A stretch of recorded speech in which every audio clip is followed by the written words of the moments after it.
आप सभी दर्शकों का नेशन विजन विद रूपालाल में फिर एक बार स्वागत है। आज हम जीबी पंत अस्पताल में हैं और हमारे साथ में साफिया हैं जो कि निकोबार से हैं। इनके हस्बैंड का एक्सीडेंट 9 तारीख को हुआ था, तो पूरा मैटर क्या है हम सीधी बात साफिया से ही करते हैं, उन्हीं से जानते हैं कि क्या कुछ हुआ है।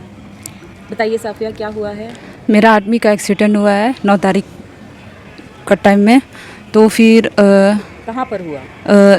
ये ग्यारह जरमा और चोरा कलांज कवा में एक्सीडेंट हुआ है। तो उसको ग्यारह जरमा का मेडिकल में लेके चले गया क्योंकि एकदम बेहोश में था, क्योंकि पूरा एक्सीडेंट हुआ है उसका मतलब एक पैर का हड्डी टूट गया, एक्सरे में भी तो दिखा है, और एक हाथ भी टूटा है, खाली वो लेटता है मेडिकल में।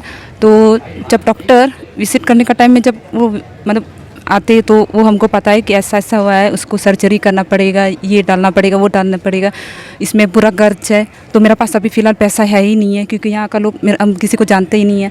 तो उसके बाद फिर हम सेठ का पास गया, पहले पता लगाया कि किसका गाड़ी से एक्सीडेंट हुआ है। तो वहाँ जाके हम पता लगा के सेठ का घर पहुँची।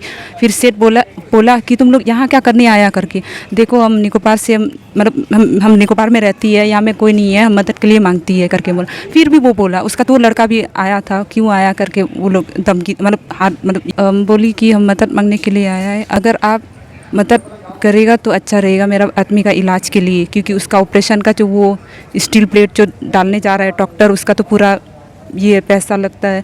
उसका सामने में एकदम रो के गिरा के अपना मदद मांगने के लिए आए। तो वो बोला कि ठीक है, हम मदद करेगा, ट्रीटमेंट का भी और उसका बाइक का भी बना के देगा, एकदम मेरा सामने ही भी बोला। तो हम सोचा ठीक है, तो हम पूछा तो ठीक है, हम आप कब आएगा मेडिकल करेगा? वो बोला कि हम मेडिकल नहीं आएगा, आप आना घर करके बोला। तो वही दिन जो दिन वो बोला है कि तुम ये दिन में परसों आ जाओ करके, तो हम लोग वही दिन में किया। फिर उसके बाद वो अपना टॉपिक चेंज कर लिया कि अभी देखो वो नहीं दे सकता, ऐसा बोला है। तो अभी हम उसका इंतज़ार में करेगा कि मेरा आदमी का जल्दी इलाज होएगा। जब मेडिकल में उसको एडमिट कराया ना, वो जो पुलिस है ना, वो क्या करा, वो बेहोशी का हालत में था। जब उसका हाथ पकड़ के एम्बुलेंस में उसका हाथ पकड़ के वो स्टाम वो केस, हाँ, कि वो पेपर में ऐसा लिखा है कि केस नहीं करना बनता। फिर अंगूठा लेके, मेरा आदमी तो अंगूठा चाप नहीं है, उसको तो सिग्नेचर करने आता है, तो क्यों वही बेहोशी का हालत में क्यों उसका हाथ ये कर पकड़ के ज़बरदस्ती का जैसा है ना वो।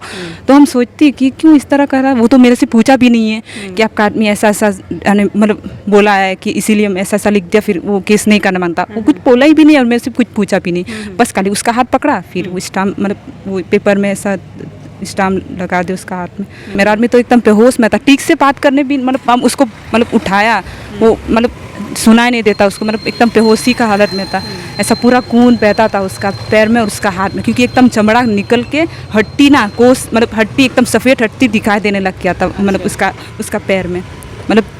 डॉक्टर बोला कि 3 टुकड़ा हड्डी जो पैर के अंदर में जो टूटा हुआ है वो निकाल दिया वो लोग।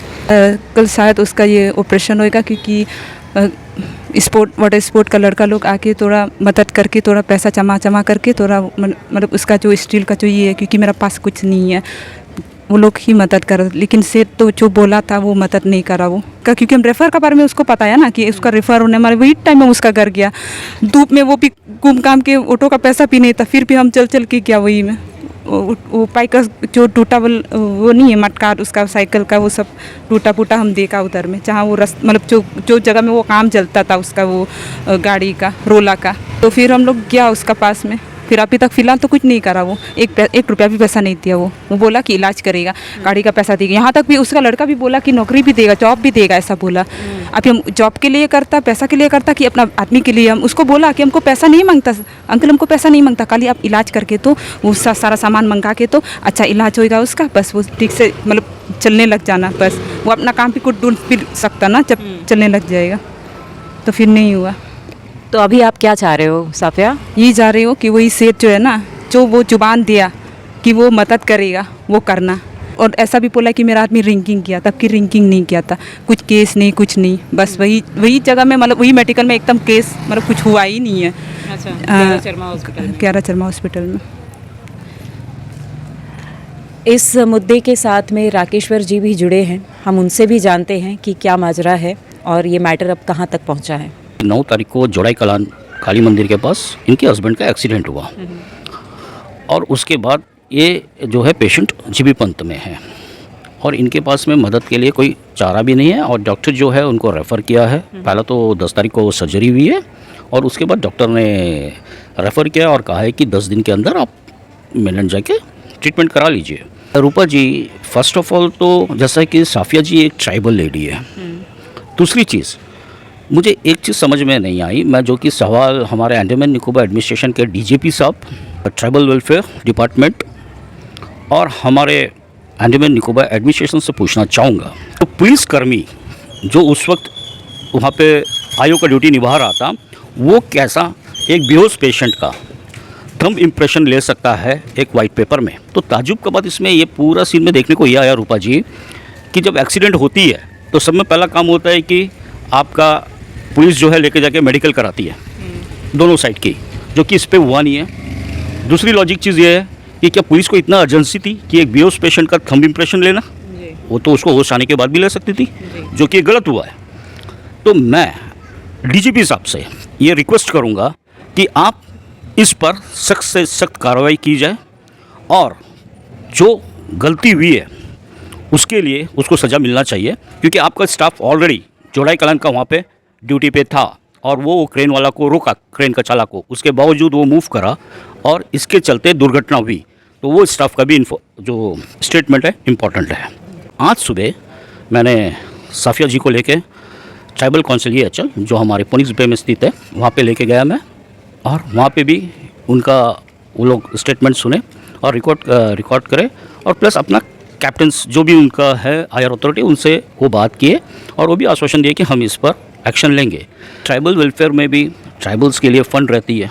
जब साफिया जी 9 तारीख से 9 मार्च से यहाँ पे इनका हस्बैंड एडमिट है, ये जगह जगह पर गुहार लगाई मदद की।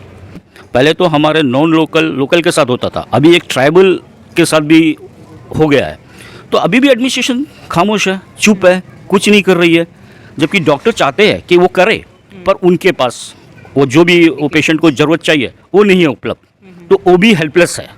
मैं और एक दफ़ा आपकी चैनल के माध्यम से हमारे LG साहब, DGP साहब, चीफ सेक्रेटरी साहब से रिक्वेस्ट करूंगा कि देखिए आपकी पुलिस की लापरवाही हुई है यहाँ पे, जिसके चलते एक ट्राइबल के साथ एक एक्सीडेंट हुआ, दुर्घटना हुई और इसका जांच भी नहीं किया गया, FIR भी लॉन्च नहीं की गई।